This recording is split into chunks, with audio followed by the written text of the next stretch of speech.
যেই কইছে বড়। সাহাবীদের মধ্যে এমন একজন সাহাবী, রাস্তা দেখলে শয়তান যায় না। বলেন তো তার নামটা কি? নাম জানেন না? হযরত ওমর দাঁড়িয়ে বলতেছে, আলী, তোমার সন্তানকে তুমি সামলাও।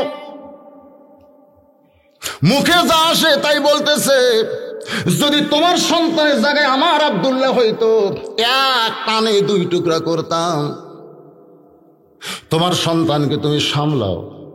হযরত আলী হোসেনকে বুকের মধ্যে নিয়ে যখন যাবার চায়, নবী আমার এতিমের মতো দাঁড়িয়ে গেছে। দুই হাত বাড়ায় বলতেছে, আলী রে, আমার কলিজার টুকরাকে আমার কাছ থেকে আলাদা করিস না। আলী, আমার কলিজার টুকরাকে আমার কাছ থেকে আলাদা করিস না। বাজান, হযরত মা ফাতেমা একদিন বললেন, ইয়া রাসূলুল্লাহ, আমার হাসান হোসেন দুইটা সন্তানের মধ্যে আপনি কাকে সবচাইতে বেশি ভালোবাসেন? হুজুর, আমার দুইটা ছেলের মধ্যে আপনি কাকে বেশি ভালোবাসেন? আল্লাহ নবী চারিদিকে তাকায় দেখলেন হাসান হোসেন তখন বাড়িতে নাই।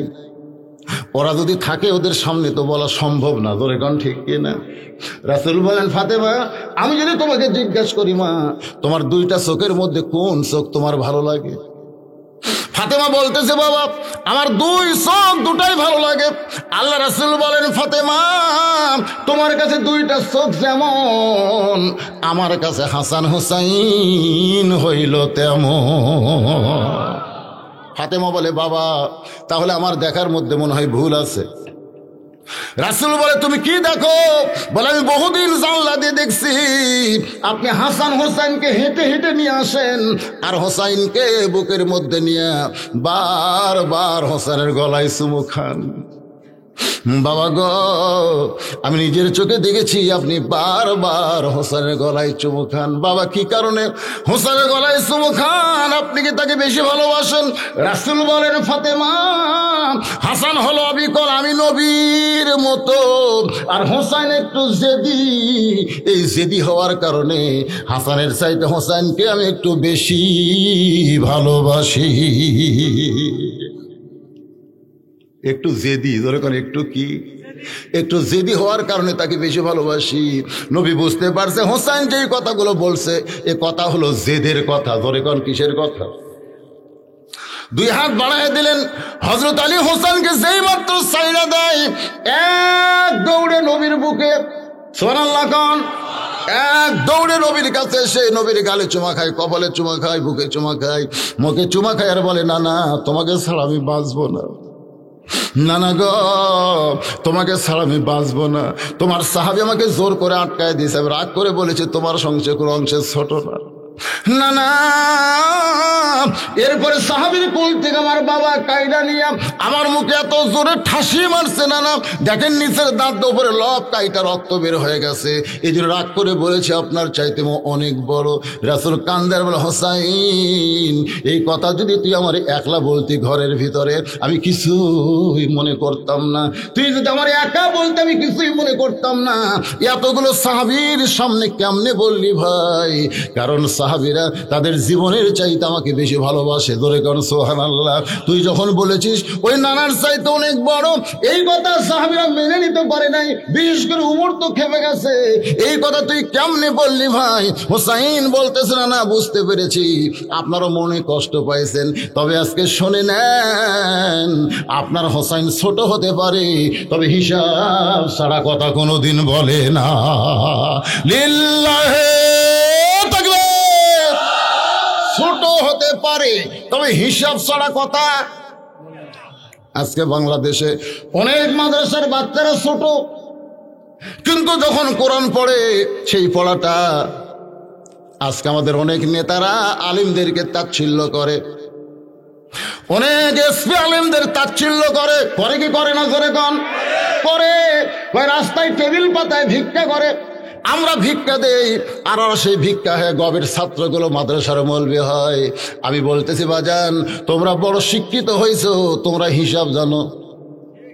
ওই যে আমার ওয়াজের মধ্যে আছে, নদী পার হবে, এখন ইঞ্জিনিয়ার বলতেছে, মাঝি সারাদিন কত মানুষ পারাপার করিস?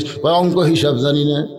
ইঞ্জিনিয়ার নৌকার মধ্যে চড়ে চলতেছে আর বলতেছে, মাঝি রে, যেই বেটা হিসাব জানে না তার জীবন সারে না মাটি। কিছুদূর নৌকা যাওয়ার পর আবার ইঞ্জিনিয়ার বলে, মাঝি, এই নৌকার ইতিহাস কি তুই বলতে পারিস? সর্বপ্রথম এই নৌকা দুনিয়াতে কে তৈরি করছে? মাঝি চিল্লায় কয়, আমার বাপ মাঝি, আমার দাতা মাঝি, হামো মাঝি, আমি মূর্খ, আমি ইতিহাস বলতে পারবো না। সঙ্গে সঙ্গে ইঞ্জিনিয়ার বলতেছে, যেই বেটা ইতিহাস জানে না তার জীবন আটানা মাটি। নৌকারও কিছু দূর যাওয়ার পর ইঞ্জিনিয়ার রাগ করে বলে, রে মাঝি, এই নৌকা পানির উপর ভাসতেছে, কোন বিজ্ঞানী তুই কি বলতে পারিস? মাঝি চিল্লাই বলে, বাবু আমি মূর্খ, বিজ্ঞান কারে কয় আমি বুঝি না। ইঞ্জিনিয়ার বলে, যেই বেটা বিজ্ঞান জানে না তার জীবন হলো 12 আনা মাটি।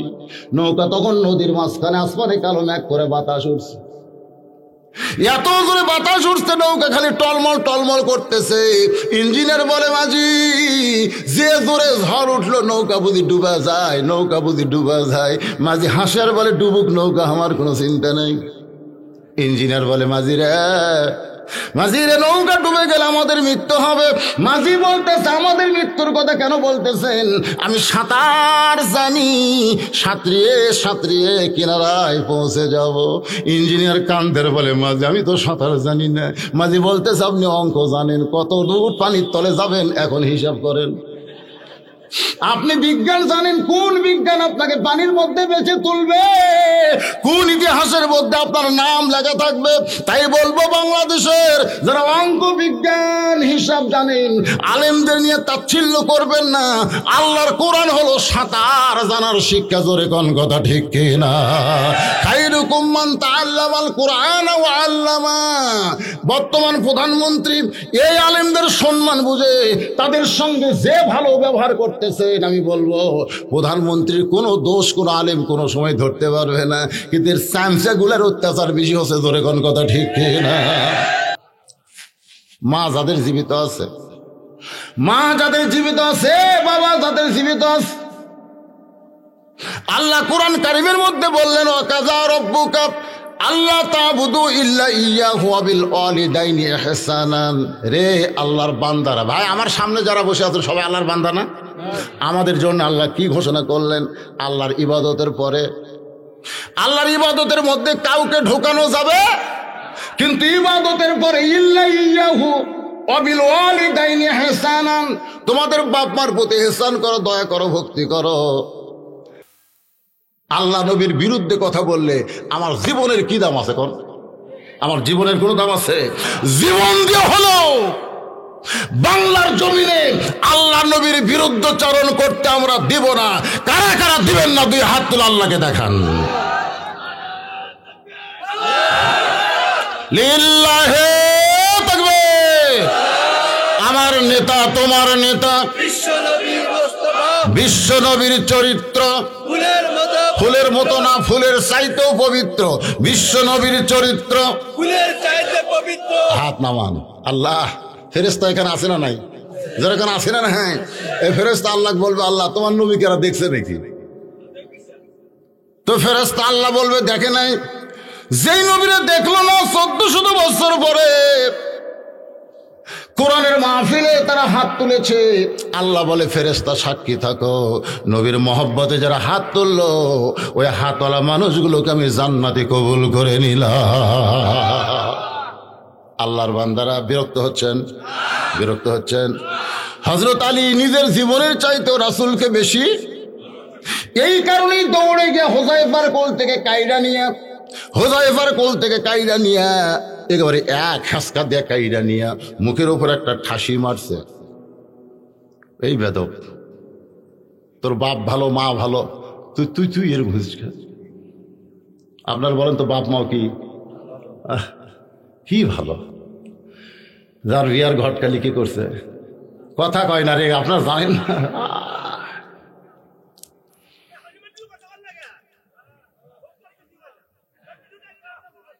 কি কয় বাবা? সামনের লোক কথা বলে না। আসলে তাই তো, সামনের লোক কথা কন না কেন? হ্যাঁ, খেপে গেছে, এটা আপনারা কথা কন। আসলে কথা বেশি হলে, এই যে দেখেন এখন রাত কটা, এই শীতের রাত, বুঝলেন না? যত কথা কবেন, এখন বাজতেছে 11টা 8 রাত, ঘড়িতে 11টা, কিন্তু আপনাকে চেহারা দেখে মনে হচ্ছে কেবল 10টা বাজতেছে। ঠিক কিনা বলেন? লিল্লাহি তাকবীর। আল্লাহর বান্দার একটু মনোযোগ দিয়ে শুনবেন কি বলতেছিলাম। কি বলতেছি? ওহো, মনে আছে? হযরত আলী মুখের উপরে কি দিছে চাপা? কার মুখের উপর? হুসাইন। তার কে হয়? ছেলে হয়। তাহলে বোঝা গেল ছেলে যদি নবীর সঙ্গে কোনো বেয়াদবি করে আমরা ছেলেকে খাতির করব নাকি? মুখের উপর ঠাসি দিয়া, মুখের উপর ঠাসি দিয়ে চিৎকার করে বলতেছে, এই বেয়াদব, তোর বাপ ভালো, তোর মা ভালো, তোর বাপ ভালো, তোর মা ভালো। আপনারা বলেন বাপ মা যদি ভালো হয় সন্তান কেমন হবে? কথা কয় না রে বারে, কেমন হবে? এখানে বাপের কথা খুব একটা গুরুত্ব দেওয়া হয়নি, কিন্তু মায়ের কথা দেওয়া হয়েছে। ইয়াকুব নবী নির্জনে বসে আল্লাহ বলতেছে, আল্লাহ আমি 12টা সন্তান জন্ম দিলাম, কিন্তু 2টা ভালো 10টা খারাপ কেন? ইয়াকুব নবীর কিন্তু ছেলে 12টা, ধরে কারণ কয়টা? তার মধ্যে 2টা ভালো আর 10টা খারাপ। আমি নবী হয়ে জন্ম দিলাম, আমার জন্মে এরকম বাটপার কি জন্য হলো? আল্লাহ ডাক দেওয়ার, ইয়াকুব সন্তান জন্ম দেওয়ার ব্যাপারে বাপের ভূমিকা কি? বাবা আনন্দে মাতিয়া, গানটা খেয়াল করবেন, বাবা আনন্দে মাতিয়া সাগরে ভাসাইয়া সেই যে চইলা যায় খবর লয় না। মাজন ধরিয়াই উদরে কতই যতন করে, ধরিয়াই উদরে কতই যতন করে, 10 মাস পরে পায় প্রসবের বেদনা। এমন দরদি ভবে কেউ হবে না আমার মা, মা গো। আপনারা বলেন তো, মেয়ে মানুষের মাসিক বন্ধ হয় কখনো? হয় যখন পেটে বাচ্চা আসে। যতদিন মেয়েদের পেটে বাচ্চা আসে না ততদিন মাসিক কিন্তু বন্ধ। মাসে 3 দিন 5 দিন একটা অসুখ হয়। আপনারা বলেন তো, অসুখটা হলে মেয়েদের নামাজ পড়া যাবে, রোজা করা যাবে, কোরআন শরীফ পড়া তেলাওয়াত করা যাবে? তার মানে বোঝা গেল এই অসুখটা হওয়া মাত্রই তার ইবাদত বন্ধ হয়ে যায়। কিন্তু সন্তান যখন পেটে আসে, অসুখ আল্লাহ এই কারণেই বন্ধ করে দেয় যে পেটে সন্তান থাকা অবস্থায় আমার ইবাদতের যেন কোনো কমতি না হয়। কারণ মায়ের ইবাদতের সাথে পেটের বাচ্চার একটা সম্পর্ক আল্লাহ করে দেয়। মায়ের খাওয়ার সাথে যেমন সন্তানের সম্পর্ক, ইবাদতের সাথেও সন্তানের সম্পর্ক। মা রুকু থেকে যখন সেজদায় যায়, ওই পেটের বাচ্চা যখন পেটের মধ্যে দোমড় খায়, ফেরেশতা বলে, আল্লাহ তোমার বান্দি রুকু থেকে সেজদায় গেলে পেটের বাচ্চার কি কষ্ট হয় না? আল্লাহ বলে, ফেরেশতা সাক্ষী থাকো, সাক্ষী থাকো। যেই মা পেটে বাচ্চা নিয়ে নামাজ পড়লো, ওই মা শুধু নিজে নামাজ পড়লো না, পেটের বাচ্চাকেও নামাজি বানায়া দিল। পেটে বাচ্চা নিয়ে যদি মা যদি গোটা পাড়া ঘোরে, গোটা পাড়া ঘুরতেছে, আপনি কি মনে করছেন ওই বাচ্চা কিন্তু পেটের মধ্যেই ঘোরণি ব্যারাম পছন্দ? ওই বারে আসা কোরআনের মাহফিলে বসবে না তো, বসবে না। যদিও বসে কিছুক্ষণ, বসে আবার উঠবে, আবার যাবে, আবার মানে ওর অস্থির। ওই পেটের ভিতরে ওর মা ওকে অস্থির করছে, গোটা পাড়া ঘুরিছে, ওর ওটি থেকে ঘোরণি ব্যারাম শুরু হচ্ছে। আজকে দেখেন এখানে অনেক ছেলেপেলে আছে, ওই যে বসা বসিছে আর উঠতেছে না, আর কতগুলো বসে ওঠে, বসে ওঠে, এরকম নাই কি? তুমি যখন রাত 9টার সময় পেশাব করে বিছনায় যাও, নিয়ত করো এক টানা 5 ঘন্টা ঘুম পারবো, এক টানা 5 ঘন্টা ঘুম পারবো। তো পেশাব করে বিছনায় গেলে ঘুমকে তুমি বুঝলে, আর কোরআনের মাহফিলে বসলে পেশাব নিয়ে আসলে কেন? এক টানা 3 ঘন্টা ওয়াজ শুনবো, এই জন্য আগেই পেশাব করে তারপরে এসে বসবো। ওয়াজ শুনতে শুনতে কিসের পেশাব রে? আপনারা কোন এই কোরআনের কি অভিশাপ নাই? আশ্চর্য কথা। বসেন, অনুনাজ্জিলু মিনাল কুরআনি মা হুয়া শিফাউ ওয়া রাহমাতুল লিল মুমিনিন। যত অসুখ বিসুখ ব্যারাম ব্যাধি সব কিছুর শেফা হলো আল্লাহর কোরআন মুমিনদের জন্য। পেশাব লাগার পরেও যারা পেশাব করবার যাবে না, এই কোরআনের ওসিলায় পেশাব জাতীয় যত ব্যারাম আছে আল্লাহ সব ভালো করে দিবে। দেখি তো এখন কারা কারা ওঠে। আবু বকর ও ওমর, যে 2টা সন্তানকে তুমি বেয়াদব বললে তাদেরকে তুমি চিনো। হয়তো বলবেন হুজুর এই সিনা কি, এই সিনা নিয়ে আমাদের বাংলাদেশ সব আমাদের চিনতে হবে। আমরা ডিসিএসপি কে চিনি কিন্তু আলেম রে চিনি না। ধরে কোন কথা ঠিক কিনা? আজকে গ্রামের মেম্বার চেয়ারম্যানকে চিনি কিন্তু মসজিদের মুয়াজ্জিনকে চিনি না। যদি চিনতাম কে কোথায় সম্মানে থাকতো সেই জায়গা তাকে আমরা দিতাম, কিন্তু চিনি। এই চিনি না বোঝানোর জন্য বলতেছে। হযরত আলী মুখের উপর ঠাসি দিয়ে বলতেছে, এই বেদব, তোর বাপ ভালো, তোর মা ভালো, এমন কথা তুই কেমনে বলিস? তুই কার সঙ্গে তুলনা করিস? তুই কি জানিস যে মানুষটার সঙ্গে তুলনা করলি ওই মানুষটাকে তুই চিনিস না?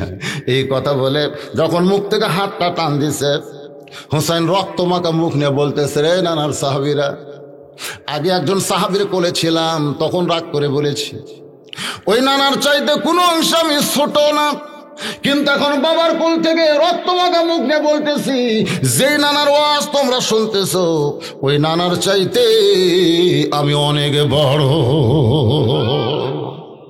যেই কইছে বড়, সাহাবীদের মধ্যে এমন একজন সাহাবী রাস্তা দিয়ে গেলে শয়তান যায় না। বলেন তো তার নামটা কি? নাম জানেন না? হযরত ওমর দাঁড়িয়ে বলতেছে, আলী, তোমার সন্তানকে তুমি সামলাও। মুখে যা আসে তাই বলতেছে, যদি তোমার সন্তানের জায়গায় আমার আব্দুল্লাহ হইতো এক টানে দুই টুকরা করতাম। তোমার সন্তানকে তুমি সামলাও। হযরত আলী হোসেনকে বুকের মধ্যে নিয়ে যখন যাবার চায়, নবী আমার এতিমের মতো দাঁড়িয়ে গেছে, দুই হাত বাড়ায় বলতেছে, আলী রে, আমার কলিজার টুকরাকে আমার কাছ থেকে আলাদা করিস না। আলী, আমার কলিজার টুকরাকে আমার কাছ থেকে আলাদা করিস না। বাজান হযরত মা ফাতেমা একদিন বললেন, ইয়া রাসূলুল্লাহ, আমার হাসান হোসাইন দুইটা সন্তানের মধ্যে আপনি কাকে সবচাইতে বেশি ভালোবাসেন?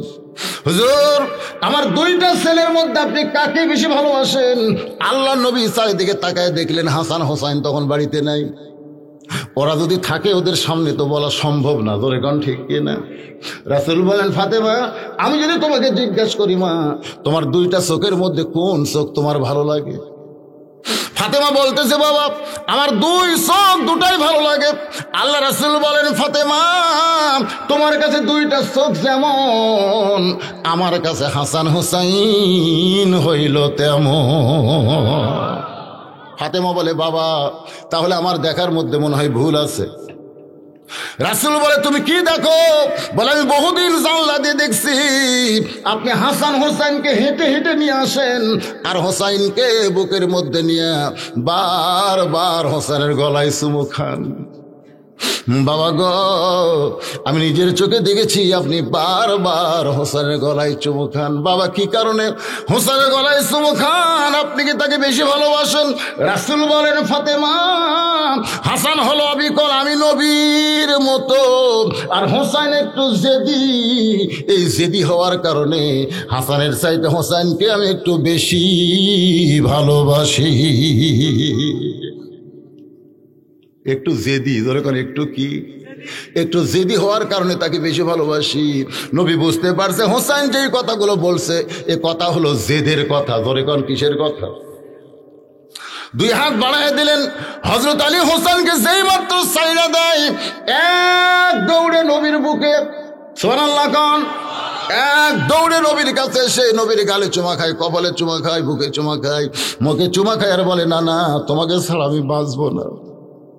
না না গো, তোমাকে ছাড়া আমি বাঁচবো না। তোমার সাহাবী আমাকে জোর করে আটকায় দিয়েছে, আমি রাগ করে বলেছি তোমার সংসার কোনো অংশে ছোট না। না না, এরপরে সাহাবীর কোল থেকে আমার বাবা কায়দা নিয়ে আমার মুখে এত জোরে ঠাসি মারছে, না না, দেখেন নিচের দাঁত উপরে লব কাইটা রক্ত বের হয়ে গেছে। এই জন্য রাগ করে বলেছে আপনার চাইতে অনেক বড়। রাসূল কান্দার বলে, হোসাইন, এই কথা যদি তুই আমার একলা বলতি ঘরের ভিতরে আমি কিছুই মনে করতাম না। তুই যদি আমার একা বলতে আমি কিছুই মনে করতাম না। এতগুলো সাহাবীর সামনে কেমনে বললি ভাই? কারণ সাহাবীরা তাদের জীবনের চাইতে আমাকে বেশি ভালোবাসে। ধরে কর সুবহানাল্লাহ। তুই যখন বলেছিস ওই নানার চাইতে অনেক বড়, এই কথা সাহাবীরা মেনে নিতে পারে নাই, বিশেষ করে উমর তো খেপে গেছে। এই কথা তুই কেমনে বললি ভাই? হোসাইন বলতেছে না, বুঝতে পেরেছি আপনারও মনে কষ্ট পাইছেন, তবে আজকে শুনে নেন, আপনার হোসাইন ছোট হতে পারে, তবে হিসাব ছাড়া কথা কোনোদিন বলে না। লিল্লাহে তাকবীর। ছোট হতে পারে তবে হিসাব ছাড়া কথা। আজকে বাংলাদেশে অনেক মাদ্রাসার বাচ্চারা ছোট, কিন্তু যখন কোরআন পড়ে সেই পড়াটা, আজকে আমাদের অনেক নেতারা আলিমদেরকে তাচ্ছিল্য করে, অনেক এসপি আলিমদের তাচ্ছিল্য করে। করে কি করে না? করে কন করে। রাস্তায় টেবিল পাতায় ভিক্ষা করে, আমরা ভিক্ষা দেই, আর সেই ভিক্ষা হয় গবের ছাত্রগুলো মাদ্রাসার মৌলবি হয়। আমি বলতেছি বাজান, তোমরা বড় শিক্ষিত হয়েছো, তোমরা হিসাব জানো। ওই যে আমার ওয়াজের মধ্যে আছে, নদী পার হবে, এখন ইঞ্জিনিয়ার বলতেছে মাঝি সারাদিন কত মানুষ পারাপার করিস? ওই অঙ্ক হিসাব জানি না। ইঞ্জিনিয়ার নৌকার মধ্যে চড়ে চলতেছে আর বলতেছে মাঝি রে, যেই বেটা হিসাব জানে না তার জীবন সারে না মাটি। কিছুদূর নৌকা যাওয়ার পর আবার ইঞ্জিনিয়ার বলে মাঝি, এই নৌকার ইতিহাস কি তুই বলতে পারিস? সর্বপ্রথম এই নৌকা দুনিয়াতে কে তৈরি করছে? মাঝি চিল্লায় কয়, আমার বাপ মাঝি, আমার দাতা মাঝি, হামো মাঝি, আমি মূর্খ, আমি ইতিহাস বলতে পারবো না। সঙ্গে সঙ্গে ইঞ্জিনিয়ার বলতেছে যে বেটা ইতিহাস জানে না তার জীবন আটানা মাটি। নৌকারও কিছু দূর যাওয়ার পর ইঞ্জিনিয়ার রাগ করে বলে, রে মাঝি, এই নৌকা পানির উপর ভাসতেছে, কোন বিজ্ঞানী তুই কি বলতে পারিস? মাঝি চিল্লাই বলে, বাবু আমি মূর্খ, বিজ্ঞান কারে কয় আমি বুঝি না। ইঞ্জিনিয়ার বলে, যেই বেটা বিজ্ঞান জানে না তার জীবন হলো 12 আনা মাটি। নৌকা তখন নদীর মাঝখানে, আসমানে কালো মেঘ করে বাতাস উঠছে, এত জোরে বাতাস উঠছে, নৌকা খালি টলমল টলমল করতেছে। ইঞ্জিনিয়ার বলে, মাঝি যে জোরে ঝড় উঠলো, নৌকা বুঝি ডুবা যায়, নৌকা বুঝি ডুবা যায়। মাঝি হাসার বলে, ডুবুক নৌকা, আমার কোনো চিন্তা নেই। ইঞ্জিনিয়ার বলে, মাঝি রে নৌকা ডুবে গেলে আমাদের মৃত্যু হবে। মাঝি বলতেছে, আমাদের মৃত্যুর কথা কেন বলতেছেন? আমি সাঁতার জানি, সাঁতরিয়ে সাঁতরিয়ে কিনারায় পৌঁছে যাব। ইঞ্জিনিয়ার কান্দের বলে, মাঝি আমি তো সাঁতার জানি না। মাঝি বলতেছে, আপনি অঙ্ক জানেন, কত দূর পানির তলে যাবেন এখন হিসাব করেন। আপনি বিজ্ঞান জানেন, কোন বিজ্ঞান আপনাকে পানির মধ্যে বেঁচে তুলবে? কোন ইতিহাসের মধ্যে আপনার নাম লেখা থাকবে? তাই বলবো, বাংলাদেশের যারা অঙ্ক বিজ্ঞান হিসাব জানেন, আলেমদের নিয়ে তাচ্ছিল্য করবেন না। আল্লাহর কোরআন হলো সাঁতার জানার শিক্ষা। জোরে কোন কথা ঠিক কিনা? খায়রুকুম মান তাআল্লামাল কুরআন ওয়া আল্লামা। বর্তমান প্রধানমন্ত্রী এই আলেমদের সম্মান বুঝে তাদের সঙ্গে যে ভালো ব্যবহার করতেছেন, আমি বলবো প্রধানমন্ত্রীর কোনো দোষ কোনো আলেম কোনো সময় ধরতে পারবে না, কিন্তু এর চামচাগুলার অত্যাচার বেশি হচ্ছে। ধরে কোন কথা ঠিক না?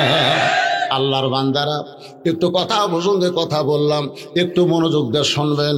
কোন জায়গায় আপনাদেরকে রাখছে মনে আছে?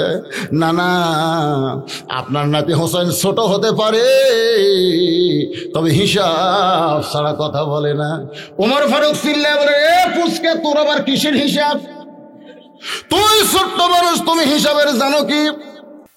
হোসেন বলতেছিল, না তোমার আমার মধ্যে কথা হয়, এই উমর মাথা মারে কেন? সোনাল্লাহ খান না কেন? রাসূল বলেছেন একটু জেদি বোঝেন না, তোমার আমার মধ্যে কথা হয়, এ মাথা মারে কেন? আল্লাহ রাসূল বললেন, এজলেস ইয়া ওমর, ওমর তুমি বসো। হযরত ওমর যখন বসে গেছে, আল্লাহ নবী বললেন, হিসাবের কথা একটু বলো তো ভাই। হোসাইন বলতেছে, 1 নম্বর হিসাব হলো তোমার বাবা আর আমার বাবা।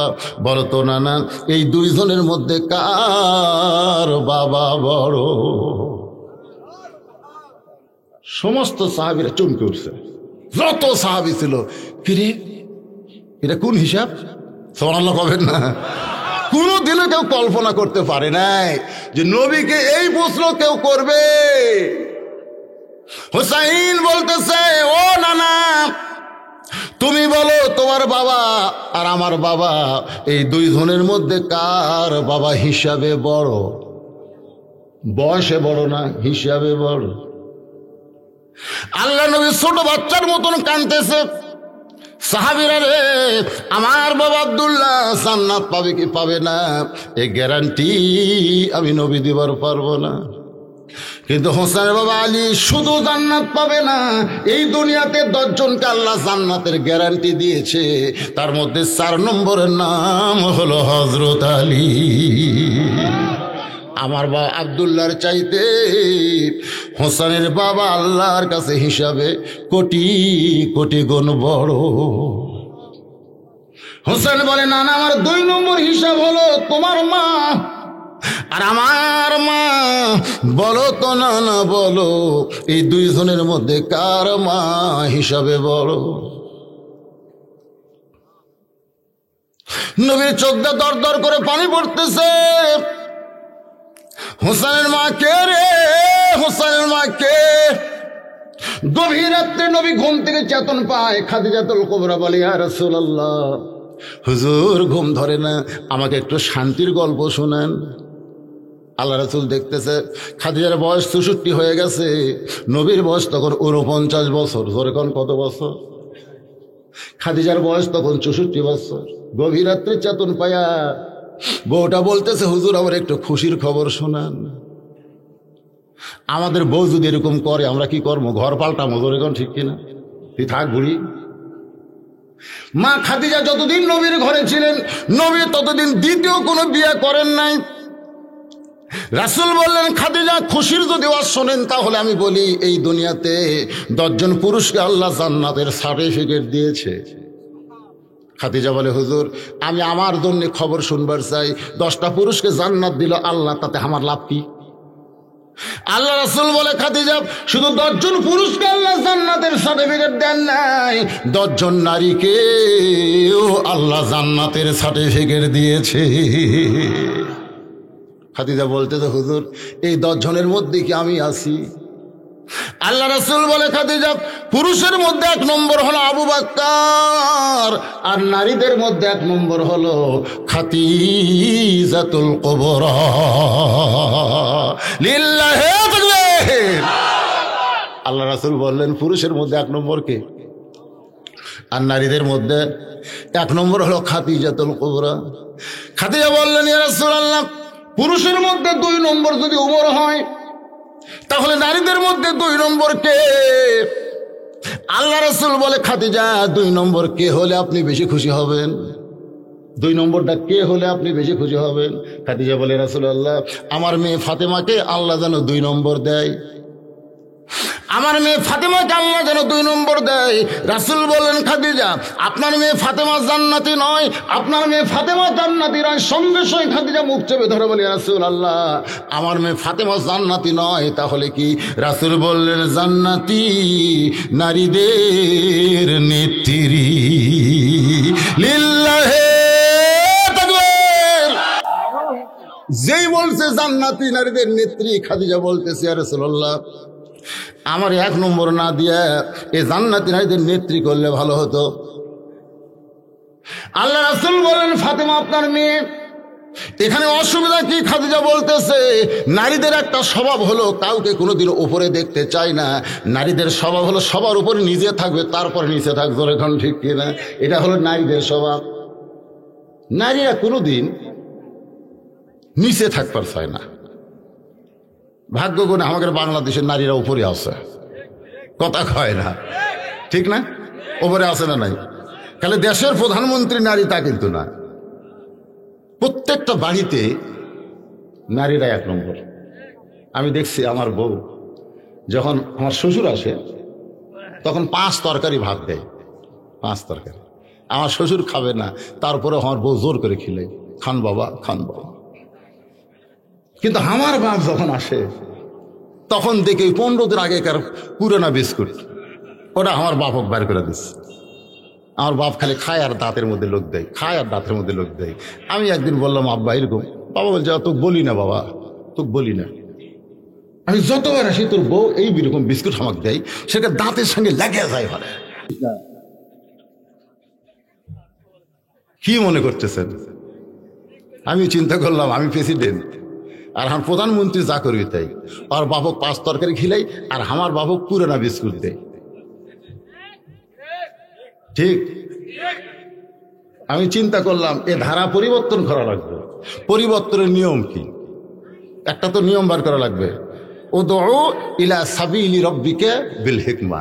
আমার বউ নষ্ট হয়ে গেছে, বাপ হোক চিনে শ্বশুর হোক চিনে না, এর উপর দাওয়াত দেওয়া লাগবে হিকমতের সাথে। কারণ বর্তমান যে সরকার নারী শাসিত সরকার, মেয়েকের বেশি পক্ষে আছে, ধরে কোন কথা ঠিক কিনা? ধর্ষক যাদের তাদের মৃত্যুদণ্ড দিবে, ধর্ষকের মৃত্যুদণ্ড হবে, দেহানের মৃত্যুদণ্ড হবে। অনুষ্কা তো মরে গেছে, কিন্তু দেহান ধর্ষক হওয়ার ভিতরে অনুষ্কার হাত আছে না নাই? এ কথা কর না কেন মরদ মানুষ, কথা কর না কেন? আজকে আমাদের ছেলেরা খারাপ হওয়ার পিছনে নারীদের হাত আছে না নাই? জোরে কেন আছে না নাই? সরকারকে আমি বলবো ধর্ষকের মৃত্যুদণ্ড দিবেন ঠিক আছে, কিন্তু ধর্ষণ বন্ধ করার জন্য নারীদের বেপর্দাও বন্ধ করা লাগবে। জোরে কোন কথা ঠিক কিনা? হ্যাঁ, একটা বেপর্দা নারী দেখলে আমাদের ছেলেদের মন তো বলবেই, সুন্দর নারী দেখলে পরে আমার দিল দেওয়ানা করে ওইলে ওইলে ওইলে বলবি তো। আল্লাহ এই জন্য বলেছেন অকরনা ফি বুয়ুতিকুন্না ওয়ালা তাবাররাজনা তাবাররুজাল জাহিলিয়াতিল উলা। আল্লাহু আকবার। আল্লাহর বান্দারা বিরক্ত হচ্ছেন? একটু মনোযোগ দিয়ে শোনেন, একটু মনোযোগ দেন। ও নানা, তোমার মা আর আমার মা, সেই মায়ের কথা বলতে গিয়ে নবীর মনে পড়েছে হোসেনের মা কে রে? হোসেনের মা কে? অনেকে আমরা জানি না, কিন্তু আজকে শোনেন রাসূল বলেন খাদিজা আল্লাহর পক্ষ থেকে বন্টন হয়েছে। সুবহানাল্লাহ কর না কেন? আমি নবী সাজিদের, আমি কিন্তু দেওয়ার মালিক না। দেওয়ার মালিক কে? আল্লাহ আপনাকে 1 নম্বর জান্নাতি ডিগ্রি দিয়েছে, আর 1 নম্বর জান্নাতি নারীদের নেত্রী বানাইছে আপনার মেয়েকে। খাদিজা বলে রাসূলুল্লাহ আমাকে বাদ দিয়ে আমার মেয়েকে কেন আল্লাহ খাতুনে জান্নাত বানালো, এর কারণ কি? রাসূল বললেন কারণ হলো 2টা। 1 নম্বর কারণ হলো খাদিজা আপনি বলেন তো ঈমান গ্রহণ করেছেন কত বছরে? খাদিজা বললেন 55 বছর বয়সে ঈমান গ্রহণ করেছি। আল্লাহ রাসূল বলে খাদিজা ঈমান গ্রহণ করার আগে আপনি কি ছিলেন? খাদিজা বলে ঈমান গ্রহণ করার আগে আমি কাফের ছিলাম। আল্লাহ নবী বলেন হায়াতের জিন্দেগির 55 বছর আপনি কুফুরে হালে কাটাইছেন, আর আপনি বলেন তো আপনার মেয়ে ফাতেমা কত বছর কুফুরে হালে কাটাইছে? খাদিজা বলতেছে জান্নাতি জান্নাতি, আমার ফাতেমা জান্নাতি হয়ে জন্ম নিয়েছে। রাসূল বলে খাদিজা 2 নম্বর কথা হলো আপনার নাকের সাইজ, মুখের সাইজ, চোখের সাইজ, গায়ের রং, এটা দুনিয়ার কত পুরুষ বলতে পারে? আপনি কি হিসাব দিবার পারবেন? আপনার নাকটা কেমন, মুখটা কেমন, গায়ের রংটা কেমন, আপনি কেমন দেখতে, কয় ফুট লম্বা, এটা কি দুনিয়ার মানুষ বলতে পারে? খাদিজা বলে ইয়া রাসূলুল্লাহ 40 বছর বয়সে যখন আপনাকে আমি স্বামী হিসাবে স্বীকার করলাম, হুজুর ওই সময় মক্কার সবচাইতে ধনবতী রমণী ছিলাম। এই ধনবতী রমণী হওয়ার পিছনে কারণ হলো আমার অনেকগুলো ব্যবসা প্রতিষ্ঠান ছিল। এই ব্যবসা প্রতিষ্ঠান চালাইতে গিয়ে হাজার হাজার পুরুষের সঙ্গে আমার লেনদেন হয়েছে। আমার নাকের সাইজ কেমন অনেক পুরুষ দেখেছে, আমার মুখের সাইজ, আমার গায়ের রং দুনিয়ার বহু পুরুষ বলতে পারবে। রাসূল বলেন খাদিজা তাহলে দুনিয়ার হাজার হাজার পুরুষ মানুষ আমার নাকে, আপনার নাকের সাইজ, মুখের সাইজ, গায়ের রং বলতে পারবে। এখন বলেন তো আপনার পেটের মেয়ে ফাতেমাকে দুনিয়ার কত পুরুষ দেখেছে? ফাতেমার নাকের সাইজ, মুখের সাইজ, ফাতেমার গায়ের রং কেমন, এটা দুনিয়ার কত পুরুষ বলতে পারে? খাদিজা কান্দের বলে নবীজি আমার ফাতেমা জন্মসূত্রে পর্দা নিয়েই জন্মগ্রহণ করেছে, কিন্তু জন্মসূত্রে পর্দা নয়। নবীর মেয়ে ফাতেমা পর্দা নিয়েই দুনিয়া থেকে বিদায় হয়েছে। এখনো ফাতেমার কবর কোন জায়গায়? আমার আল্লাহ তাআলা সেই কবরটাও পর্দার ভিতরে রাইখা দিয়েছে। রাসূল কান্দে বলে হোসাইন আমার মা আমেনা জান্নাত পাবে কি পাবে না এই গ্যারান্টি আমি নবী দিবার পারবো না, কিন্তু তোমার মা ফাতেমা শুধু জান্নাত পাবে না, জান্নাতি নারীদের নেত্রী হবে। আমার মা আমিনার চাইতে হোসেনের মা ফাতেমা আল্লাহর কাছে কোটি কোটি গুণ বড়। হোসেন বলে না না, তাহলে মায়ের দিক দাও তো আমি বড় হলাম।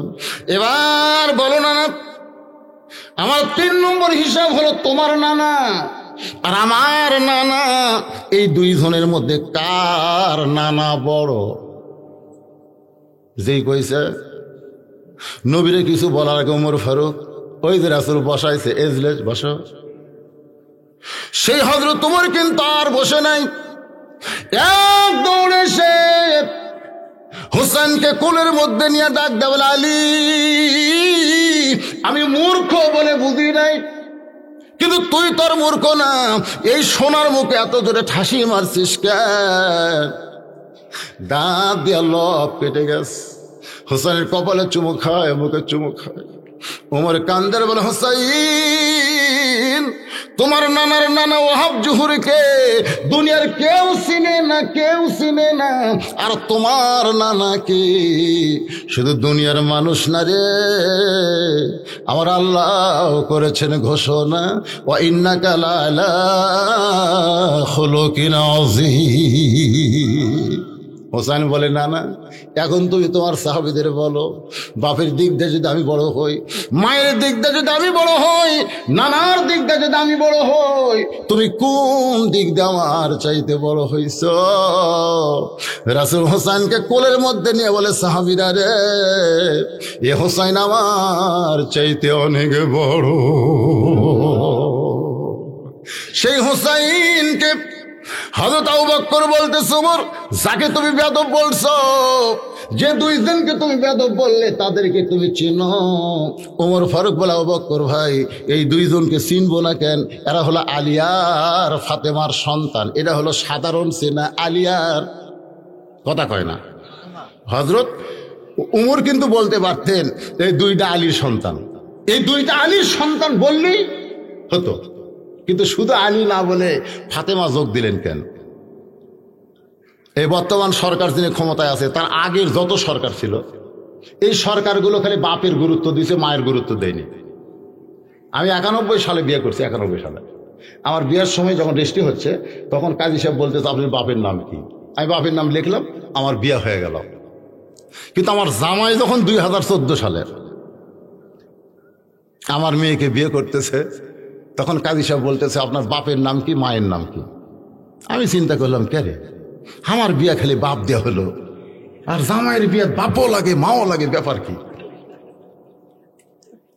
চিন্তা করে দেখেন, এর আগে এই বর্তমান সরকার, আগে সরকার খালি বাপ দিয়া কাম সারছে, তোর এখন কথা ঠিক না, কিন্তু বর্তমান সরকার খালি বাপ দিয়া কাম সারেনি। কি বলবো প্রসবের কথা, মা বিনে সেই ব্যথা কেউ তো বুঝিবে না। একটা গান গাচ্ছি, কি খারাপ লাগতেছে? এটা তো কোরআন শরীফে আছে। কি বলবো প্রসবের কথা, মা বিনে সেই ব্যথা কেউ তো বুঝিবে না। মাজন ঠেকিয়া সন্তানের দায় অকালে মা মারা যায়, ঠেকিয়া সন্তানের দায় অকালে মা মারা যায়, কেন সে মায়ের ভক্তি করো না? এমন দরদি ভাবে কেউ হবে না আমার মা, মা গো। খালি সুবহানাল্লাহ করলে হবে না। মা যাদের জীবিত আছে, মা যাদের জীবিত আছে, বাবা যাদের জীবিত আছে, আল্লাহ কোরআন কারীমের মধ্যে বললেন ওয়াকাযা রাব্বুকা আল্লাহ তা'বুদু ইল্লা ইয়াহু ওয়া বিল ওয়ালিদাইনি ইহসানান। রে আল্লাহর বান্দারা, ভাই আমার সামনে যারা বসে আছেন সবাই আল্লাহর বান্দা না? আমাদের জন্য আল্লাহ কি ঘোষণা করলেন? আল্লাহর ইবাদতের পরে, আল্লাহর ইবাদতের মধ্যে কাউকে ঢোকানো যাবে, কিন্তু ইবাদতের পরে ইল্লা ইয়াহু ওয়া বিল ওয়ালিদাইনি ইহসানান, তোমাদের বাপ মার প্রতি ইহসান করো, দয়া করো, ভক্তি করো। আজকে একটু খেয়াল করেন, আমি আর বইয়ের কথা বলতেছিলাম, ভুলে গেছেন নাকি? ওর বাপক দেয় কি না, না ওর বাপক 5-6 প্রকার তরকারি, আর আমার বাপক পুরানা বিস্কুট, লেজটা যায়। আমি চিন্তা করলাম কি করি, একজন বক্তার ঘর তো এরকম শয়তান বউ, তাহলে সাধারণ লোকের ঘরের খবর কি? না চিন্তা করা দরকার তো। নিজের দিয়ে তো গোটা বাংলাদেশ ওয়াজ করা লাগবে। আমি কোনোদিন কারো বউ খারাপ বলি না, আমার বউ কি এই মাল ডাকতে আমি চিনি না, আবার আমি কি এটা আমার বউ চিনে। হ্যাঁ, কারণ আমি আপনাকে এখানে ঘন্টার পর ঘন্টা ওয়াজ করব। যখন আমি ওয়াজে উঠছি তখন 10:45, এখন বাজতেছে দেখেন ঘড়ির দিকে তাকায় দেখেন 11:30 পার হয়ে গেছে, আরো ওয়াজ করতেছি, অসুবিধা আছে? কিন্তু আমার বইয়ের কাছে এখানে 5টা মিনিট আমি যে ওয়াজ করি, আজারের ওয়াজ ভালো, তারেক মনারের ওয়াজ ভালো, এর ওয়াজ ভালো, আমার ডা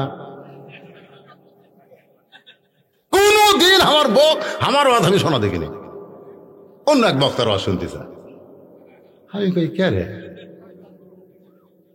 কি কন? আমি কইলাম কি খবর? দুনিয়ার লক্ষ লক্ষ মানুষ সব হুজুর কয়, আর তুমি? জনগণ আপনাকে চিনে না তাই হুজুর কয়, কিন্তু আমি জানি হুজুর হয় এত সহজ নয়। আসলে বইয়ের কাছে কি সমস্যা আছে না নাই? এখন আমি চিন্তা করলাম কি করা যায়। উদউ ইলা সাবিলি রাব্বিকা বিল হিকমাহ। আমি আস্তে করে ঘরের মধ্যে গিয়ে দরজা খুলে বসে থাকলাম। আব্বা কিন্তু বিস্কুট খাচ্ছে। আমি আর বউকে মুচকি হাসিতে বললাম, ডাকতেছে, হাসতেছে আর ডাকতে। বউ মনে করছে হয়তো খুশির কোনো খবর দিবে। ঘরের মধ্যে ঢুকতি আমি দরজা বন্ধ করে দিলাম। আমার বাপ বুঝতে পারছে, বুঝলো বউকে ঘরে নিয়ে দরজা বন্ধ করলেন কেন? আমি বললাম, বাবা একটু আমল করতে হবে, বাবা নেক আমল করা লাগবে। যে আমল এতদিন আমি করতে পারিনি, নামাজ দেয়া রোজা দেয়া যে কাম আমার হয়নি, আজকে সেই কাজ করা লাগবে। বউকে গান মারিস না, বুঝতে পারছে? আমি আস্তে করে টুটি এরকম ধরলাম, এতে গুটি আছে এটি, এটাকে ধরে বললাম, তোর বাপ আসলে 5 তরকারি, আর আমার বাপকে পুরোনা বিস্কুট। এই তোর বাপ আসলে 5 তরকারি, আমার বাপকে পুরোনা বিস্কুট দেশ কেন? তুই কি মনে করছিস তোকে ছাড়া দিলে বউ পাওয়া যাবে না?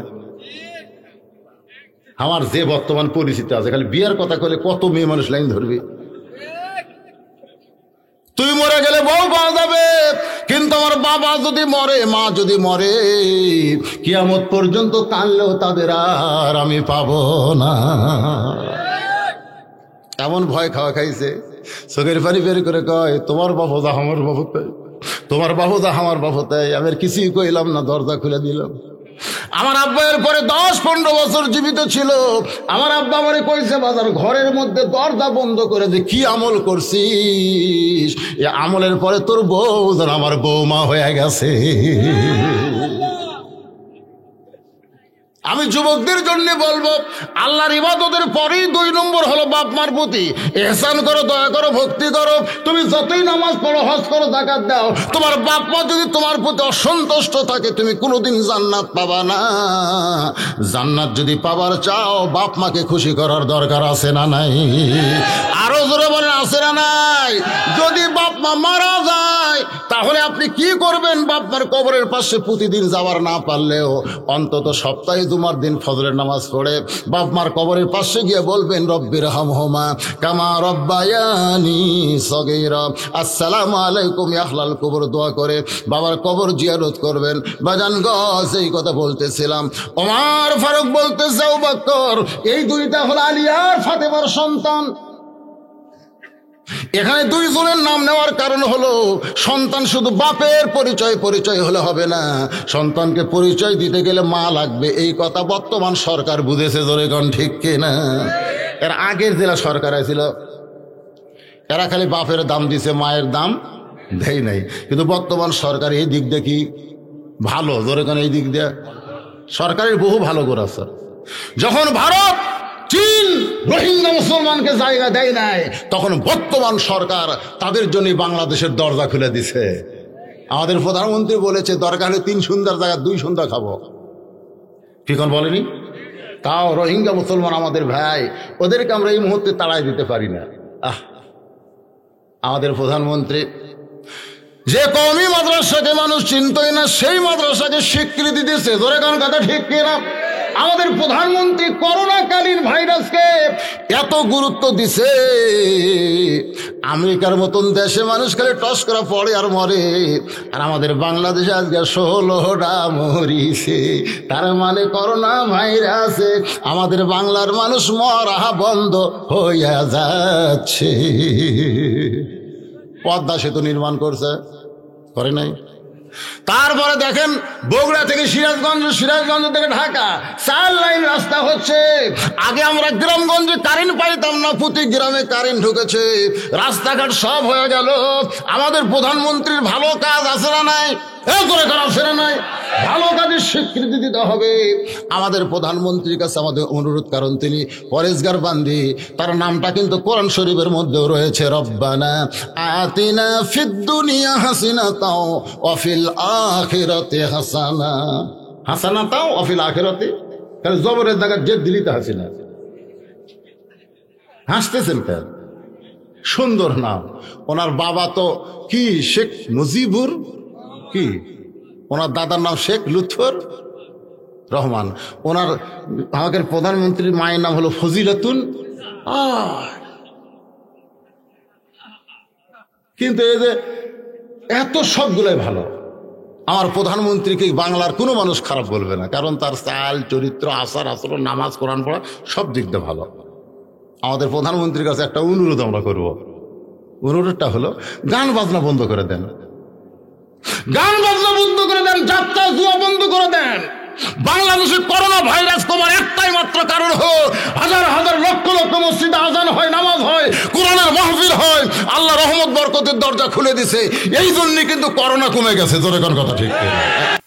অনুমতি না লাগবে কেন? এটা রহমানি জলসা, এখানে মানুষ আসবে, বেদিবারম থেকে ভালো হয়ে যাবে। কি এক সর্বনাশা কথা যে কোরআনের মাহফিল করতে অনুমতি লাগবে কেন? এটি করোনা আসবে, এ কথা কর না কেন? রহমতের মধ্যে গজব কোনোদিন ঢোকে? কোনোদিনও ঢোকে না। এই যে কতগুলো ব্যাখ্যা করে কয় প্রধানমন্ত্রী, সেটা শুনে আর আপনারা বলেন ভাই এই যে আপনি এই পর্যন্ত আমি সরকার বিরোধী কোনো কথা করছি, তাহলে বজলুল শীত আসা যাবে না, তার মানে কি কম? আজকের ওয়াজ খালি কি চিনো, তেল তেলা নয় রে, চিনা চিনা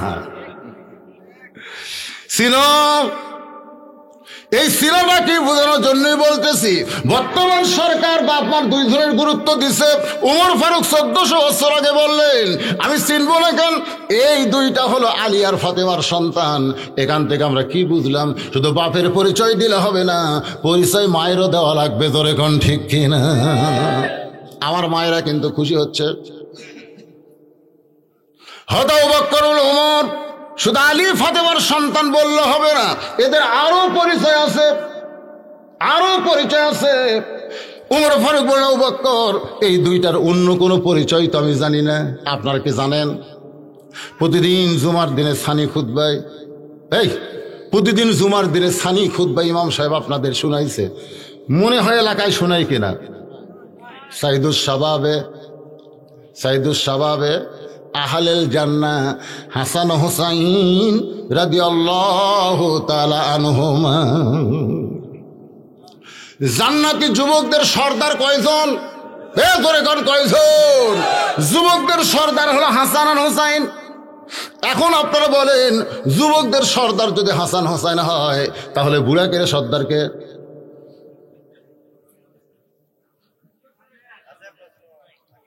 প্রথম থাকে না যে যুবকের সর্দার যদি হাসান হোসেন হয়, তাহলে হামাকের মতন বুড়াকের সর্দারকে? আপনারা কিন্তু জানেন, জান্নাতে যখন কোনো বান্দাকে দেওয়া হবে, তখন বুড়া অবস্থায় দেওয়া হবে না। প্রত্যেকটা জান্নাতিনীকে আল্লাহ যুবক আর যুবতী বানায়া দিবে। এখন আপনারা বলেন, যুবক হয়ে যদি আমরা জান্নাতে যাই, তাহলে আমাদের সর্দারের নাম কি? তাহলে সেই সর্দার সম্পর্কে একটু চিনা দরকার আছে না নাই? জোরে করে আছে না নাই? ইয়াজিদের লোকেরা বললেন, হোসাইন তোমার নানা হলো বিশ্ব নবী, তোমার বাবা হলো বিশ্ব আলেম, তোমার মা হলো খাতুরে জান্নাত, এমন একটা বংশ থেকে আইছো। ও হোসাইন, তুমি বসে থাকবে আর যা ইচ্ছা তাই খাবে। সঙ্গে সঙ্গে হোসাইন দাঁড়িয়ে গেলেন, চিৎকার করে বলেন, রে জিদের সামসারা, আমার নানাকে তোমরা বিশ্ব নবী বলতেছো, কিন্তু আমার নানা শুধু বিশ্ব নবী নয়, আমার নানা হলো বিশ্ব নেতা। আমার বাবা শুধু বিশ্ব আলেম নয়, আমার বাবা হলো বিশ্ববীর। আমার মা শুধু খাতুনে জান্নাত নয়, আমার মা হইল জোহরা। ধরে কার না সুবহানাল্লাহ। তোমরা একটা বলো, একটা কেন বাদ দাও? একটু মনোযোগ দিয়ে শুনবেন। আয়াতটা হলো ইজা আসাবাতুহুম মুসিবাতুন ক্বালু ইন্না লিল্লাহি ওয়া ইন্না ইলাইহি রাজিউন। ইজা মানে যখন, ইজা মানে কি? খুব খেয়াল করেন। আসাবাতুহুম মুসিবা, তোমাদের উপরে বিপদ আপদ মুসিবত আসবে, তখন তোমরা কি বলবে? ইন্না লিল্লাহি ওয়া ইন্না ইলাইহি রাজিউন। এখন আপনারা বলেন, বাংলাদেশে সবচাইতে বড় বিপদের নাম কি? আরো জোরে, জোরসে বলুন। করোনা। আপনারা জানেন আজকে ওই যে ফুড ভিলেজের এই সাইডে একটা ব্যাগ নাই, ব্যাগ, ওই ব্যাগে ট্রাক আর বাস অ্যাক্সিডেন্ট করে কয়েকজন মরছে জানেন? শোনেননি? ফেসবুকেও দেখেননি? হয় ঘোগা ঘোগা ঘোগা বটতলা পায়, সেটা প্রতিদিন অ্যাক্সিডেন্ট হয়ে কত লোক মরতেছে, আর করোনা হয়ে মরছে 16 জন। কি কয় করোনায় বিপদ? আচ্ছা, যদি আপনাদের কথাই ঠিক আছে, যদি করোনায় বিপদ হয়, তাহলে বিপদ হলে কি পড়া লাগবে? আপনারা পড়ছেন? সরকার কোনোদিন কইছে যে করোনা একটা মহাবিপদ, এই বিপদ যদি দূর করবার চাও ইন্না লিল্লাহ বেশি বেশি আমল করো, এ কথা কইছে? কিন্তু আল্লাহ যে কইল কলু, তখন তোমরা বলবে ইন্না লিল্লাহি ওয়া ইন্না ইলাইহি রাজিউন। আমাদের সরকার কি বলতেছে? মুখে মাস্ক পরো, মুখে মাস্ক পরো, হাত ধো। এ আল্লাহর বান্দারা শোনেন, আমি সরকার বিরোধী কোনো কথা বলতেছি না। এই করোনা থেকে যদি আমরা বাঁচতে চাই, আর একটা দোয়া মুখের মধ্যে রাখবেন। সে দোয়াটা হলো আল্লাহুম্মা ইন্নী আউযু বিকা মিনাল বারাস ওয়াল জুনুন ওয়াল জুজাম ওয়া মিন সাইয়িল আসকাম। এই দুইটা দোয়া যদি মুখে থাকে, ওই মুখে কোনোদিন মাস্ক পরা লাগবে না। ইন্না লিল্লাহি ওয়া ইন্না ইলাইহি রাজিউন। আমি কিন্তু প্রথমে আপনাদের বলেছি, কোন বনেরই পাখি তুমি, মনে আছে নাকি? প্রথমে ওয়াজের শুরুটা হলো, কোন বনেরই পাখি তুমি, আইলারে কোন বনে, আবার কোন বহনেতে যাইতে হবে, পড়ছে তোমার মনে। খালি এইটুকু মনে রাখবেন। কোথা থেকে আসলাম, কোথায় আছি, আবার আমরা কোথায় যাব? ওই যে এন্ড্রু বলেছে, এন্ড্রু বলেছে, চলতে পথে 2 দিন থামিলাম। কয়দিন? জোরে কোন কয়দিন? এই যাওয়া আসার মধ্যে মাত্র 2 দিন আমরা রয়েছি। যাবার কালে একজন আরো দেখা না পাইলাম। ও আমার সাদের মালা যায় রে ছিঁড়ে, রইব না আর বেশি দিন তোদের মাজারে। আবু বকর বলে, ওমর, শুধু হাসান হুসাইন আলী ফাতেমার সন্তান বললে হবে না, এদের আরো পরিচয় আছে। ওমর ফারুক বলে, আবু বকর, এদের আর কি পরিচয় আমি তো জানি না, আমি তো জানি না। আবু বকর বলে, ওমর তাহলে শোনো, একটু মনোযোগ দিয়ে শোনেন। তাহলে শোনো, তুমি যে আজকে ওমর বড় বড় ফতোয়া মারতেছো, তুমি ঈমান গ্রহণ করছো কত বছর বয়সে? তুমি যে বড় বড় ফতোয়া মারতেছো, তুমি ঈমান গ্রহণ করেছো কত বছর? ওমর ফারুক বললেন 27 বছর। আবু বকর বললেন, আমি যখন ঈমান গ্রহণ করেছি তখন আমার বয়স হলো 35 বছর। বলো তো ওমর, ঈমান গ্রহণ করার আগে আমরা 2 জন কি ছিলাম? ওমর ফারুক বলে, আমরা কাফের ছিলাম। তাহলে চিন্তা করো ওমর, তুমি 23 বছর, তুমি 27 বছর কুফরে হালে কাটাইছো, আর আবু বকর 35 বছর কুফরে হালে কাটাইছি। আর যে 2টা সন্তানকে তুমি বেয়াদব বলতেছো, এরা জন্মসূত্রে জান্নাতি হয়ে জন্মেছে। লিল্লাহে তাকবীর। জন্মসূত্রে জান্নাতি হয়ে জন্মেছে। ওমর ফারুক বলা, বকর ভাই, এই চিন্তা তো আমি কোনোদিন করি নাই। আজকে আপনারা যারা কোরআনের মাহফিলে বসে আছেন, আপনার কি এই চিন্তা কোনোদিন করছেন যে আমরা জন্মসূত্রে মুসলমান হয়ে জন্মেছি, কোনোদিন করছেন? খালি একটা চিন্তা যদি করেন যে আল্লাহ হিন্দুর ঘরে, বৌদ্ধর ঘরে, খ্রিস্টানদের ঘরে না পাঠায়া রুহের জগতে আমাদের রুহকে পছন্দ করে মুসলমানের ঘরে প্রেরণ করেছে, খালি একটা চিন্তা করলে একটা ওয়াক্ত নামাজ কোনোদিন আপনার বাদ দিবার পারবেন না। খালি একটা চিন্তা যে জন্মের সময় আল্লাহ আমাকে কত দয়া করছে রে, কত দয়া করছে। শোনেন, হিন্দুর ঘরে থেকে মুসলমানের ঘরে আসা কঠিন আছে। আর আমরা মুসলমানের ঘরে জন্ম নিয়ে আল্লাহ বলেছেন লা তামুতুন্না ইল্লা ওয়া আনতুম মুসলিমুন, মরিও না যতক্ষণ মুসলমান না হবে। তার মানে বোঝা গেল আমরা অনেকে মুসলমানের ঘরে জন্ম নিয়েও বেঈমান হচ্ছে। কথা ঠিক? আজকে এখানে ওয়াজ হচ্ছে, মাগরিব এশার নামাজ কারা কারা পড়ছেন হাত তোলেন, এ কথা আমি বলবো না। না, মাগরিব এশার নামাজ কারা কারা পড়ছেন হাত তোলেন, এ কথা আমি বলবো না। কিন্তু কারা কারা ফজর পড়বেন না তারা একটু হাত তুলে দেখান। হুজুর আপনি যতই ওয়াজ করেন আমরা ফজরের নামাজ পড়বো না। আসেন আসেন, এই যুবকেরা মাহফিল কে করতেছে? যুবক না মুরব্বীরা? যুবকেরা মাহফিল যারা করতেছে ওরা কোথায়? যুবকেরা আসেন বাবা, যুবকেরা আসেন, এদিকে আসেন। আজকে অনেক যুবকেরা কোরআনের মাহফিল করে অথচ নামাজই পড়ে না। আগামীকাল গল্প করবে আমাকে মাহফিল কেমন হলো, মাহফিল কি হলো। আহা, যুবকদের জন্যই তো বুড়া মানুষ তো চেয়ার খুঁজিচ্ছে, মসজিদে যায় বুড়া দিকে চেয়ার খোঁজে। এখন কে বাবা চেয়ার কেন? কার খাড়া হয়ে পারি না হুজুর। আমি বললাম মসজিদের মধ্যে চেয়ারে নামাজ পড়া জায়েজ নাই, মসজিদের মধ্যে চেয়ারে নামাজ পড়া জায়েজ নাই। তুমি যদি চেয়ারে নামাজ পড়ো বাড়ি যা পড়ো, বাড়ি পড়ো, কিন্তু মসজিদের মধ্যে চেয়ারে কোনো জামাত চলবে না। লা ইউকাল্লিফুল্লাহু নাফসান ইল্লা উসাহা। আল্লাহ কোরআনে বলেছে তোমার কষ্ট হবে, এমন কিছু ইসলাম তোমাকে চাপায়ে দেয়নি। সুবহানাল্লাহ কান। তুমি বুড়া বসে চেয়ার খুঁজিচ্ছ, তোমার যৌবনের খবর কি? তোমার যৌবনের খবর কি? তখন আর কোনো কথা কয় না। যখন হচ্ছে চামড়া ঢিল আল্লাহর সাথে দিছে মিল, যখন ছিল চামড়া টাইট আল্লাহর সাথে করছে ফাইট। আই বললাম মুরব্বী, সরকারের চাকরি যখন কেউ করে বুড়া বয়সে কিন্তু তার চাকরি লাগে না। সরকার বলে চোখের পাওয়ার কমে গেছে, তোমার দাঁতের পাওয়ার কমে গেছে, মাজার পাওয়ার কমে গেছে, তোমাকে আর চাকরি করা লাগবে না।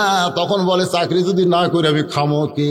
সরকার বলে যৌবন আমারে দেওয়ার কারণে বুড়াকালে তোরে পেনশন দিয়া দিলাম, খালি বসে বসে খাবি। আমি যুবকদের বলবো, যৌবন কালে যারা 5 ওয়াক্ত নামাজ জামাতে পড়েছো, বুড়াকালে তোমাদের জামাত লাগবে না। ওই যৌবন কালের সওয়াবের কারণে বুড়াকালে আল্লাহ তোমাদের সওয়াবটা পেনশন হিসাবে দিয়া দিবে। হাসরের ময়দানে বলবেন আল্লাহ তোমার শৈশবকালের কোনো হিসাব দেওয়া লাগবে না, তোমার বুড়াকালের কোনো হিসাব চাই না, শুধু যৌবন কালের হিসাব দেওয়া, জান্নাতে যাও। এখান থেকে প্রমাণ হয়ে গেল যৌবন কালে আল্লাহর ইবাদত করার দরকার আছে না না? আমি আপনাদের বলবো, মসজিদের মধ্যে যদি চেয়ার থাকে, এই চেয়ার আপনারা বার করবেন, বার করবেন। অন্যায় করে আর অন্যায় সহে দুই জনকে আল্লাহ ধরবে, দুই জনকে ধরবে। কুম, কুম মানে কি? দাঁড়াও। কুম লিল্লাহে, কার জন্য? কনিতিন মানে কি? আনুগত্য নিয়ে দাঁড়াও। নামাজ পড়া যেরকম ফরজ নামাজে দাঁড়ানো, এই নামাজের ফরজ কয়টা জানেন না? নামাজ পড়াও যেরকম ফরজ নামাজে দাঁড়ানো, আর কাতার সোজা করা কি ওয়াজিব। জামাতে নামাজ পড়া কি সুন্নতে মুআক্কাদা। ধরেন কারিবুল ওয়াজিব, তাই না? কারিবুল ওয়াজিব। তো তাহলে কি জামাত সোজা করা কি ওয়াজিব? কাতার সোজা করে বোঝেন না? ওয়াজিব। আর জামাত ধরা হলো, জামাত করা হলো, এটা সুন্নত এ মুআক্কাদা কারিবুল ওয়াজিব। এখন চিন্তা করেন যদি চেয়ারে বসে আছেন, আপনি কাতার সোজা কি দিয়ে করেন? আপনারা পায়ের গোড়ালির সঙ্গে গোড়ালি মিল করা লাগবে। আগালি মিল করলে কিন্তু হবে না। কারো পাও 6 ইঞ্চি, কারো পাও 10 ইঞ্চি, ধরে কোন কথা ঠিক কিনা? আঘাত মিলালে কাতার সোজা গোড়ালির সাথে গোড়ালি মিল করা লাগবে। তো পায়ের গোড়ালির সঙ্গে যদি গোড়ালি মিল করেন, যদি চেয়ারত বসে আছে আর গোড়ালি কুটি, তাহলে সামনে যে চেয়ার নিয়ে বসলো ওই জায়গায় কাতার সোজা না হলে ওই জায়গাটা ফাঁকা থাকলো, আর সামনে কাতার ফাঁকা রেখে পিছনে কাতার করে তো লাভ হবে না। তো এই জন্য চেয়ারে বসে নামাজ পড়া মানে আপনারা সুস্থ মানুষের নামাজ মকরুহ হওয়া। তা আপনারা কি চান যে একটা অসুস্থ লোকের জন্য আমাকে জামাত মকরুহ হোক? চান? যদি না চান একটা চেয়ারও মসজিদে থাকবে না। 5 বছর আগে বাংলাদেশের কোনো মসজিদে চেয়ার ছিল না, এরা যে কুটি ফতুয়া পেল, খালি চেয়ার ঢুকতেছে। এই হারে যদি চেয়ার ঢুকতে দেন একদিন দেখবেন আর খারাপ হওয়ার জায়গা নেই। মুরব্বীরা, যদি আপনি দাঁড়ায় নামাজ না পড়তে পারেন বসে পড়েন, বসাও যদি না পড়তে পারেন শুয়ে থেকে পড়েন, নামাজ পড়েন। তবে জামাতে নামাজ পড়তে গেলে যতদিন দাঁড়াবার পারবেন ততদিন আপনি জামাতে যাবেন। যখন দাঁড়াবার পারবেন না তখন আর জামাতে আপনার যাওয়া লাগবে। কথা কয় না কেন? হ্যাঁ, এরকম হাঁ হো করবেন। এর না হলে শূন্যস্থান পূরণ করা। একটু খেয়াল করবেন, চেয়ারে যারা নামাজ পড়ে ওরা যে মসজিদে আসতেছে, ওরা কি শুয়ে শুয়ে আসতেছে না হেঁটে হেঁটে আসতেছে? তাহলে হেঁটে হেঁটে এসে তুমি বসো কেন? দাঁড়াবার যদি পারো তাহলে বসো কেন? তুমি যদি বসবার না পারো, রুকু করবার না পারো, তাহলে দাঁড়ায় ইশারার দ্বারা রুকু করো, সেজদা করো, তারপরও দাঁড়ায় নামাজ পড়ো। এতে তোমার নামাজ হওয়ার সম্ভাবনা রয়েছে। আমার কথা কি বুঝলেন? অনেক কথাই বললাম ভাইজান। আমরা ফজরের নামাজ জামাতের সঙ্গে আদায় করবো ইনশাআল্লাহ। তাহলে রাত 12টা পর্যন্ত ওয়াজ শুনলেই যথেষ্ট। না ঠিক আছে, ইস্তেগফার পড়েন, আস্তাগফিরুল্লাহ আস্তাগফিরুল্লাহ, লা হাওলা ওয়ালা কুওয়াতা ইল্লা বিল্লাহিল আলিয়্যিল আযীম। আপনারা যারা এখানে বসে আছেন ভাইজান, এই যুবকেরা মাহফিল করতেছে, এদের কোনো কালেকশন আছে নাকি? কালেকশন নাই। সদ ইচ্ছায় যদি কেউ দেয় তাহলে ভিতরে গামছা নিয়ে যাওয়া লাগবে, ওটাও নাই। তো তাহলে দরকার নাই, খামা খা সদ ইচ্ছা কমিটির কাছে যদি কেউ দেয় সেটা ভিন্ন। যুবকেরা আসেনি তো, আমি যে ডাকছি যুবকের একটা আসেনি, আসে নাই। ঠিক আছে, এখন দোয়া হবে। আজকে মাহফিলের সম্মানিত সব আল্লাহুম্মা আনতাস সালাম ওয়া মিনকাস সালাম তাবারাকতা ইয়া যাল জালালি ওয়াল ইকরাম। আয় আল্লাহ, মাগরিবের নামাজের পর থেকে রাত্রি 12টা পর্যন্ত তোমার পাগল বান্দা বান্দিরা আরামের বাড়ি আরামের ঘুমকে বাদ দিয়া কোরআন হাদিসের মহব্বত করে যাই নিয়া এই জান্নাতের বাগানে বসে বসে কোরআন হাদিসের আলোচনা শোনার শেষে আমি গুনাহগারের সঙ্গে রহমতের দরজায় ফকির হয়ে দোকানে হাত তুলেছে। মেহেরবানি করে আজকের মাহফিল আমাদের সকলের হিদায়াতের জন্যে, নাজাতের জন্যে, জান্নাতের জন্যে কবুল করে নাও। এই মাহফিলের শুরু থেকে শেষ পর্যন্ত যত আলোচনা হয়েছে আল্লাহ, এর মধ্যে যদি ত্রুটি হয়, ভুল হয়, মাফ করে দিও। এর জাহাদিয়া মঞ্জুর করো। সোনার মদিনায় নবী পাকের রওজা মোবারকে আল্লাহ কবুল করো। তামাম আম্বিয়া কিরাম, আসহাবে কিরাম, তাবিঈন কিরাম, তামাম পৃথিবীর মাটির নিচে যত মুমিন মুমিনা আছে আল্লাহ সকলের আরওয়াহ পরে হাদিয়া কবুল করো। আমরা যারা হাত তুলেছি, আমাদের জনম দুকুনি মা বাবা যাদের কবরে ঘরে গেছে আল্লাহ, মেহেরবানি করে বাপমার কবরকে জান্নাতের টুকরা বানিয়ে দাও। রব্বির হামহুমা কামা রব্বায়ানি সগীরা, রব্বির হামহুমা কামা রব্বায়ানি সগীরা। আল্লাহ, যেই যুবকেরা কষ্ট করে মেহনত করে হাজার হাজার টাকা খরচ করে জান্নাতের বাগান লাগাইছে, এই সকল যুবকদেরকে 5 ওয়াক্ত নামাজি কবুল করো আল্লাহ। এই যুবকদের সকলকে এবার ইসলামের জন্য কবুল করো। এই যুবকগুলোকে প্রত্যেক বছর এমন করে একটা কোরআনের মাহফিল যেন লাগাতে পারে, ইমানি শক্তি আল্লাহ যুবকদেরকে দান করে দাও। এই যুবকদের মধ্যে যারা চাকরি করে চাকরির মধ্যে বরকত দিও। এই যুবকদের মধ্যে যারা ব্যবসা করে আল্লাহ ব্যবসার মধ্যে বরকত দিও। এই যুবকদের মধ্যে যারা শ্রমিক কৃষি কাজ করে আল্লাহ, যেখানে যে যুবক আছে তার মধ্যে তুমি ক্ষয়ের বরকত দান করে দিও। এই যুবকদেরকে যারা সহযোগিতা করলো এই মাহফিল করতে গিয়া, এই যুবকদেরকে যারা সহযোগিতা করলো আল্লাহ, তাদের সকলকেই তুমি জান্নাতি কবুল করো। আজকের মাহফিলের সম্মানিত সভাপতিকে আল্লাহ তুমি কবুল করো, সহসভাপতি কবুল করো, প্রধান অতিথি বিশেষ অতিথিদের আল্লাহ তুমি কবুল করো, আলেম ওলামাদের কবুল করো, হাদিস সাহেবদের কবুল করো, মুরব্বীদের কবুল করো, যুবকদের কবুল করো। পর্দার অন্তরালে আমার মা বোনেরা আবিদা সালিহা পর্দানিশী কবুল করে, মা ফাতেমার চরিত্র দান করে দাও। আল্লাহ বাংলাদেশ থেকে করোনা ভাইরাসকে আল্লাহ দূর করে দাও। আয় আল্লাহ তাআলা সমস্ত বিপদ আপদ মুসিবত থেকে আমাদেরকে হেফাজত করো। আয় আল্লাহ তাআলা মিলেমিশে মহব্বত আমাদেরকে বসবাস করার তৌফিক দিয়ে দাও।